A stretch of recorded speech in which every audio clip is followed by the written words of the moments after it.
नमस्कार दोस्तों, हिंदी विषय से NET, JRF, KVS, NVS, RPSC grade first second या DSSB, PGT, TGT, UPSC, MPSC एवं अनेक प्रतियोगी परीक्षाओं की तैयारी करने वाले सभी विद्यार्थियों को लक्ष्य एजुकेशन हब की यूट्यूब चैनल में हार्दिक स्वागत है। दोस्तों, हमारे चैनल के माध्यम से हिंदी साहित्य का इतिहास पढ़ाया जा रहा था, जिसका टॉपिक चल रहा था भक्ति काल, जिसमें कृष्ण काव्य धारा से संबंधित हम महत्वपूर्ण प्रश्न आपके लिए लेकर के आए हैं। इससे पहले हमने राम काव्य धारा, सूफी संत और निर्गुण भक्ति काव्य धारा के सभी के अलग अलग महत्वपूर्ण क्वेश्चन हम आपके लिए पढ़ा चुके हैं। इससे पहले आदिकाल के भी हम क्वेश्चन इसी चैनल पर डाल चुके हैं। तो आप सभी वीडियो को एक बार शुरू से अंत तक देखें और अच्छा लगे तो चैनल को सब्सक्राइब करें और लाइक करें और लिंक को अपने दोस्तों को ज़्यादा से ज़्यादा शेयर करें। तो दोस्तों, देखते हैं आज के महत्वपूर्ण प्रश्न कृष्ण काव्य धारा। तो पहला क्वेश्चन देखते हैं दोस्तों, कृष्ण भक्ति काव्य परंपरा का आरंभ किससे माना है? कृष्ण भक्ति काव्य परंपरा का आरंभ किससे माना है? तो ऑप्शन देखते हैं, पहला विद्यापति, दूसरा मध्वाचार्य, तीसरा वल्लभाचार्य और चौथा सूरदास। तो ध्यान रखना दोस्तों, सबसे पहले कृष्ण भक्ति शब्द का प्रयोग विद्यापति ने किया, लेकिन अपने साहित्य में कृष्ण भक्ति का सर्वप्रथम प्रयोग मध्वाचार्य ने, और कृष्ण भक्ति काव्य परंपरा को अपने साहित्य का एक अंश बनाया तो वो बनाया है वल्लभाचार्य ने। किसने बनाया था दोस्तों? वल्लभाचार्य ने इसे काव्य परंपरा में आरंभ किया था। अगला, असत्य कथन छाटना है। वल्लभाचार्य को कृष्णदेव राय ने महाप्रभु की उपाधि दी, ये भी सही है। वल्लभाचार्य ने पुष्टि संप्रदाय की स्थापना की, ये भी सही है। वल्लभाचार्य के गुरु चैतन्य महाप्रभु, इसको देखते हैं, पुष्टि मार्ग भक्ति को रागानुगा भक्ति कहते हैं, ये भी सही है। तो ध्यान रखना, चैतन्य महाप्रभु वल्लभाचार्य के गुरु नहीं थे। कौन थे इसके गुरु? निम्बका या निम्बार्क थे। कौन थे? निम्बार्काचार्य या निम्बार्क माने जाते हैं। अगला क्वेश्चन, पुष्टि मार्ग में जीवों के जो प्रकार है उनमें से कौन सा नहीं है? पुष्टि मार्गीय जो भक्ति है उसमें जीवों के प्रकार बताए गए हैं, उसमें से कौन सा प्रकार नहीं है? तो देखते हैं, पहला मर्यादा जीव, प्रभा जीव, ये भी सही है। मर्यादा जीव, ये भी सही है। पुष्टि जीव, ये भी सही है।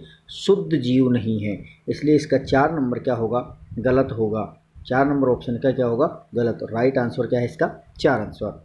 अगला है, श्रीनाथ जी के मंदिर की स्थापना किसने की? श्रीनाथ जी के मंदिर की स्थापना किसने की?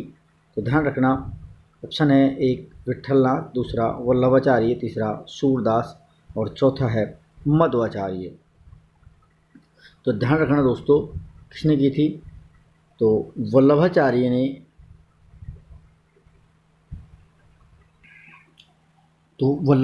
ने, किसने? 2 नंबर ऑप्शन रखो। वल्लभाचार्य ने 1519 ईस्वी में पूर्णमल खत्री के द्वारा स्थापित गोवर्धन पर्वत पर श्रीनाथ जी के मंदिर की स्थापना की थी।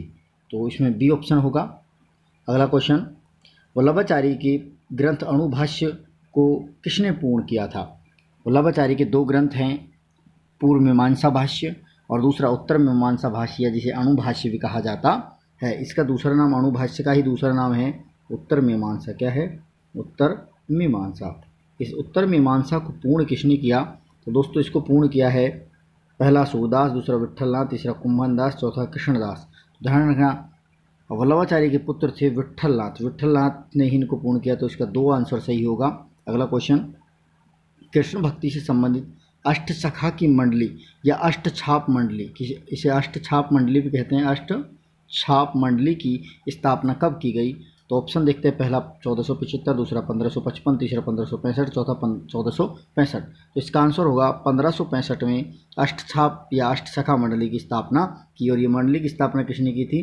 विठलनाथ ने। किसने की थी? विठलनाथ ने, जिसने अपने 4 शिष्य और अपने पिता के भी 4 शिष्य लिए थे। 84 शिष्यों में अपने पिता के 4 शिष्य और 252 शिष्यों में 4 अपने शिष्य लिए, और एक 8 महत्वपूर्ण जो कवि हैं उनकी एक मंडली बनाई। अगला है, अष्टछाप में सबसे वरिष्ठतम कवि कौन है? तो ऑप्शन देखते हैं, पहला अष्टछाप के सबसे वरिष्ठतम, पहला सूरदास, दूसरा कुंभन, तीसरा नंद, चौथा कृष्णदास। तो ध्यान रखना दोस्तों, अष्टछाप में सबसे जो वरिष्ठतम हैं वो माने जाते हैं कुंभन दास कौन माने जाते हैं? वरिष्ठतम, सबसे कुंभन दास वरिष्ठतम माने जाते हैं। अगला, अष्टछाप के कवियों में विट्ठल नाथ का शिष्य कौन सा नहीं है? ध्यान रखना, विट्ठल नाथ के 4 शिष्य थे अष्टछाप में, और वल्लभाचार्य के भी कितने थे? 4। इनमें से कौन सा विट्ठल नाथ का नहीं है? तो ध्यान रखना, गोविंद स्वामी ये भी विट्ठल नाथ जी के हैं, क्षेत्र स्वामी ये भी हैं, और चतुर्भुज दास ये भी हैं। तो परमानंद दास है कौन? परमानंद जो दास है, परमानंद दास क्या नहीं है? इसके शिष्य नहीं है। ये किसके शिष्य हैं परमानंद दास? तो ये वल्लभाचार्य के शिष्य माने जाते हैं। आचार्य शुक्ल ने सूरदास का जन्म स्थान कहाँ माना है? तो आचार्य शुक्ल ने सूरदास का जन्म स्थान माना है, ऑप्शन देखते हैं, पहला सी, दूसरा रुणकता, तीसरा मुंडवाडी, और चौथा इनमें से कोई नहीं। तो ध्यान रखना, इसमें ऑप्शन होगा रुणकता। क्या माना है आचार्य रामचंद्र शुक्ल ने? रुणकता माना है आचार्य रामचंद्र शुक्ल ने, और सिही माना है किसने? नगेंद्र ने। किसने माना? नगेंद्र ने। क्या माना है? नगेंद्र सिही माना है। अगला, किस ग्रंथ में सूरदास को चंद्रबरदाई का वंशज बताया गया है? किस ग्रंथ में सूरदास को चंद्रबरदाई का वंशज बताया गया है? तो ऑप्शन पहला सूरसागर में, दूसरा साहित्य लहरी में, तीसरा सूर सरावली में, चौथा राजकल्पद्रुम में। तो दोस्तों इसका आंसर क्या रहने वाला है? तो इसका आंसर रहने वाला है साहित्य जो लहरी ग्रंथ है सूरदास का, जिसमें सूरदास को चंद्रबरदाई का वंश बताया गया है। अगला क्वेश्चन दोस्तों, सूरदास के बाद वात्सल्य रस का सर्वश्रेष्ठ कवि कौन हुआ था? सूरदास के बाद वात्सल्य का जो सर्वश्रेष्ठ कवि हुआ था वो कौन हुआ था? तो इसका ऑप्शन रहे, पहला नंददास, दूसरा चतुर्भुज दास, तीसरा परमानंद दास, और चौथा है क्षेत्र स्वामी। तो इसका आंसर क्या रहने वाला है? इसका आंसर रहने वाला परमानंद दास। परमानंद दास अष्टछाप के बाद वात्सल और बाल मनोविज्ञान के क्या हैं? अच्छे कवि माने जाते हैं। अगला क्वेश्चन है, भक्तन को कहाँ सीकरी सुकाम, आवत जात पन्निया टूटी, बिसर गयो हरिनाम, जिनके मुख देखे दुख निपज, तिनको करत परत सलाम, कुम्मन दास लाल गिरधर में और सवे बे काम। ये बहुत ज़्यादा इम्पोर्टेंट एक दुआ है। जब अकबर ने, यहाँ इसका पहले ऑप्शन देखते हैं, ऑप्शन कुम्मन दास, दूसरा कृष्णदास, सूरदास, क्षेत्र स्वामी। तो सबको पता है इसका आंसर कुम्मन दास होगा। और जब कुम्मन दास को अकबर ने फतेहपुर सीकरी में अपने दरबार में बुलाया, तब इन्होंने कहा था कि संतन को सीकरी से कहा काम, आवत जात पन्हिया टूटी, बिसर गए हरि। हम तो आने जाने का कोई मतलब नहीं है, हमारा तो हरि नाम ही सबसे महत्वपूर्ण माना है। अगला क्वेश्चन,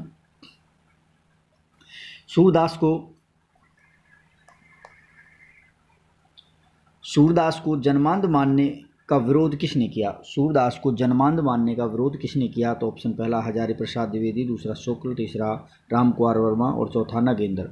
ध्यान रखना, सूरदास को जन्मांध मानने का जो विरोध किया है वो किया है किसने? हजारी प्रसाद द्विवेदी ने। हजारी प्रसाद द्विवेदी सूरदास को जन्मांध अंधे नहीं मानते थे। उन्होंने विरोध किया कि कुछ पदों में जो ध्वनि निकलती है उसमें स्वम को जन्मांध और अभागा कहते हैं, लेकिन केवल शब्दार्थ ग्रहण करने से ही नहीं माना गया है। सत्य कथन छाटना। अगला क्वेश्चन देखते हैं, सूरसागर को उपजीविका कहा है? सूरसागर का संपादन नंदुलाल वाजपेयी ने किया है। सूरसागर श्रीमद् भागवत के अनुकरण पर रचित है, और सूरसागर में 8 स्कंद हैं। तो ध्यान रखना दोस्तों, ये भी सही है, ये भी सही है, और ये भी सही है, लेकिन सूरसागर 8 स्कंद में नहीं, ये कितने स्कंदों में रचित है? 12 स्कंदों में। कितने स्कंदों में है? 12 स्कंदों में रचित मानी गई है। अगला क्वेश्चन है, सूरदास के सूरसागर को लीला गान का महासमुद्र किसने कहा है? सूरसागर को लीला गान का महासमुद्र किसने कहा है? तो ऑप्शन देखते हैं, पहला आचार्य शुक्ल, दूसरा हजारी प्रसाद द्विवेदी, तीसरा बच्चन सिंह, या इनमें से कोई नहीं। तो ध्यान रखना, इसमें आएगा ऑप्शन अपना 2। क्या होगा? 2। आचार्य हजारी प्रसाद द्विवेदी ने लीला गान का महासमुद्र कहा है।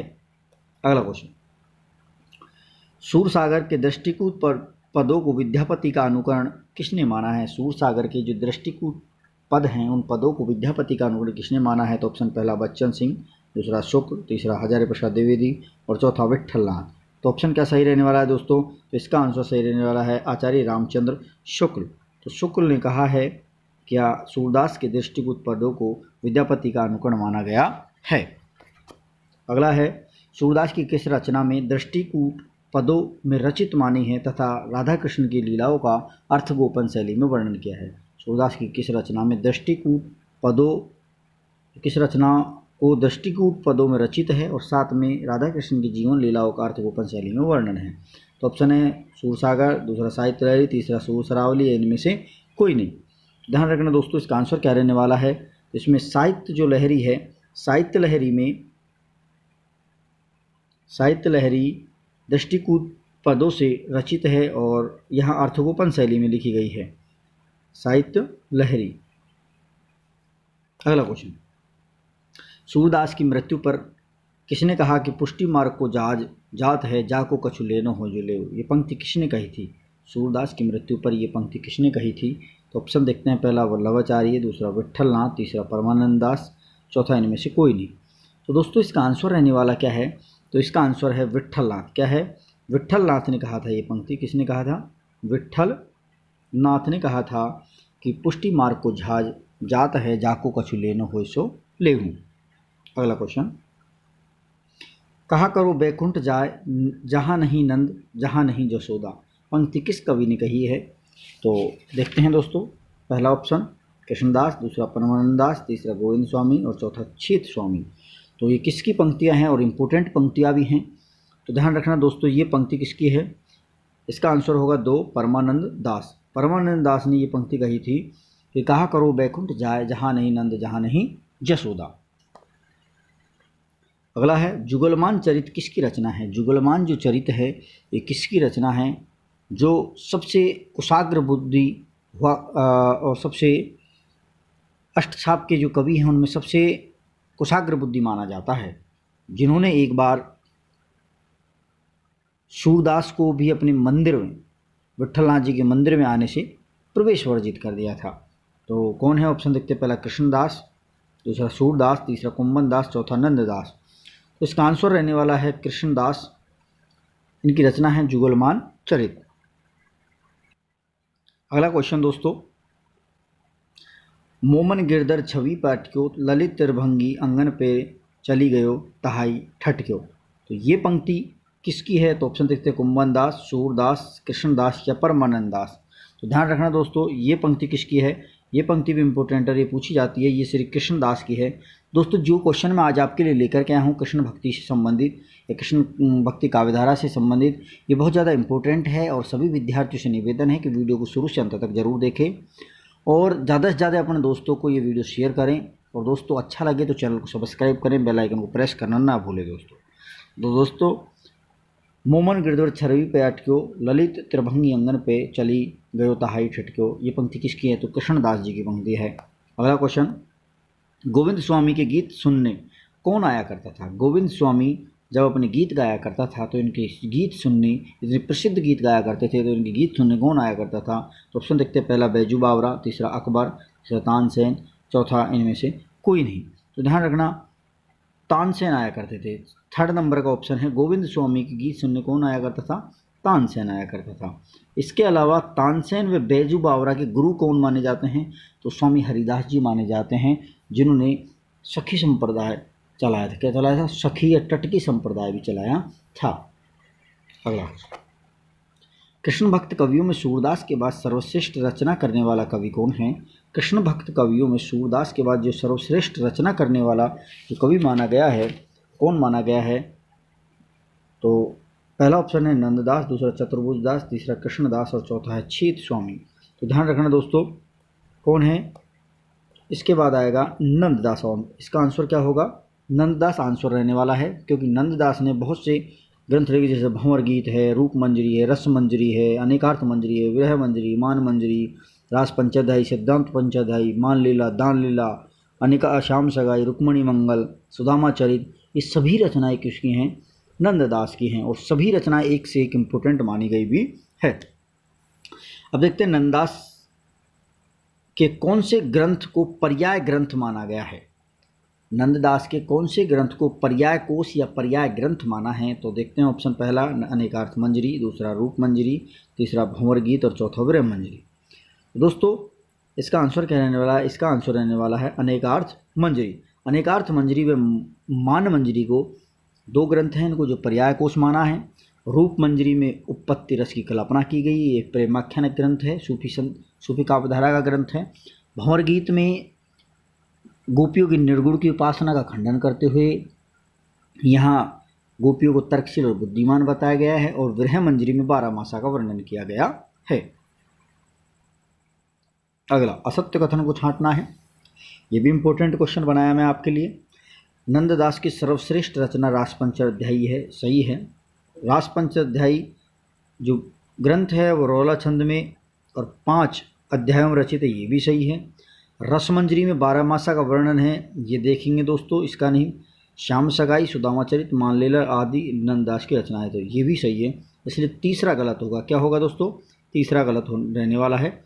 इसका 3rd नंबर का ऑप्शन गलत है, क्योंकि यहाँ रसमंजरी में नहीं, मैंने बताया था आपको अभी थोड़ी देर पहले, विरह मंजरी में, इस पहले वाले क्वेश्चन में विरह मंजरी में 12 मासा का वर्णन किया गया है, 12 मासा शैली का वर्णन किया गया है।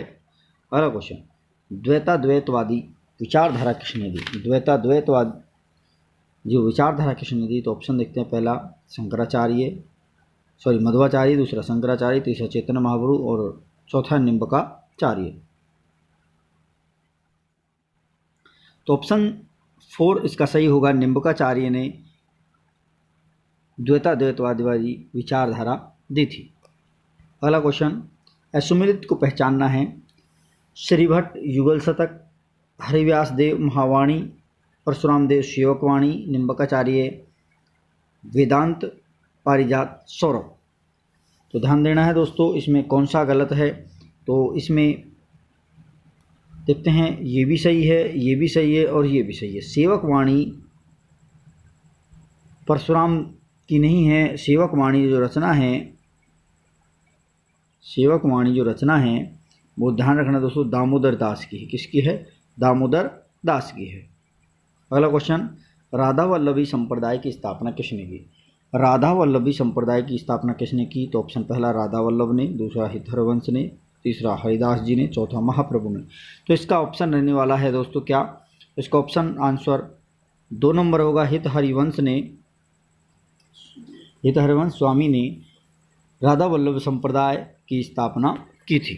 अगला क्वेश्चन, हित 84 की टीका हितजू को मंगल किसने लिखी? हित 84 की जो टीका हितजू के मंगल नाम से किसने लिखी है? तो ऑप्शन देखते हैं। पहला चतुर्भुज दास, तीसरा नंददास, चौथा दामोदर दास, चौथा और हरिराम व्यास। तो इसका आंसर होगा चतुर्भुज दास ने।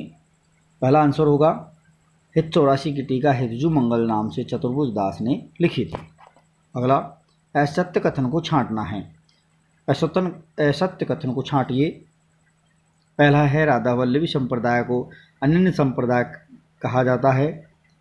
दूसरा, हित 84 को जो राधा वल्लभी संप्रदाय है इसका मूल आधार ग्रंथ माना गया है। हित 84 को इस संप्रदाय का मूलाधार ग्रंथ माना गया है। अगला है, यहाँ राधा को कृष्ण से निम्न मानकर आराधना होती है। यहाँ राधा को कृष्ण से निम्न मान करके आराधना की जाती है। चौथा, इसमें कृष्ण के वाम भाग पर स्वर्ण पत्र पर इसे गद्दी सेवा भी कहा जाता है। यहाँ कृष्ण के वाम भाग में राधा अंकित स्वर्ण पत्र है जिससे उसकी सेवा होती है, इसलिए इसे गद्दी सेवा भी कहा जाता है। तो इसका क्या आंसर सही होगा? तो इसका ध्यान रखना, इसको 3rd नंबर आंसर होगा। यहाँ राधा को कृष्ण से उच्च मान करके क्या किया जाता है? उच्च मान करके आराधना की जाती है, युगल रूप में की जाती है। अगला क्वेश्चन, हरिराम व्यास ने किसकी मृत्यु पर कहा कि बड़ो भाग्य अनन्य सभा को उठ गयो ठेठ श्रृंगार? बड़ो भाग्य अनन्य सभा को उठ गयो ठेठ श्रृंगार किसकी मृत्यु पर कहा? तो ध्यान देना दोस्तों, किसकी मृत्यु पर कहा? तो ऑप्शन देखते हैं। पहला स्वामी हरिदास की पर, तीसरा हित हरिवंश की पर, दामोदर दास की, रसखान की पे। तो इसका आंसर रहने वाला है हित हरिवंश स्वामी। हित हरिवंश स्वामी की जो मृत्यु है, उस मृत्यु पर हरिराम व्यास ने ये कहा था कि बड़ो भाग अनन्य सभा को उठे ठेड़ श्रृंगार। अगला क्वेश्चन, असत्य कथन को छांटना है।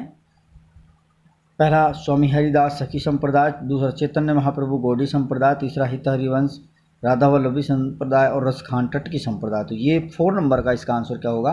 गलत होगा। ये तीनों सही हैं। स्वामी हरिदास ने सखी संप्रदाय, दूसरा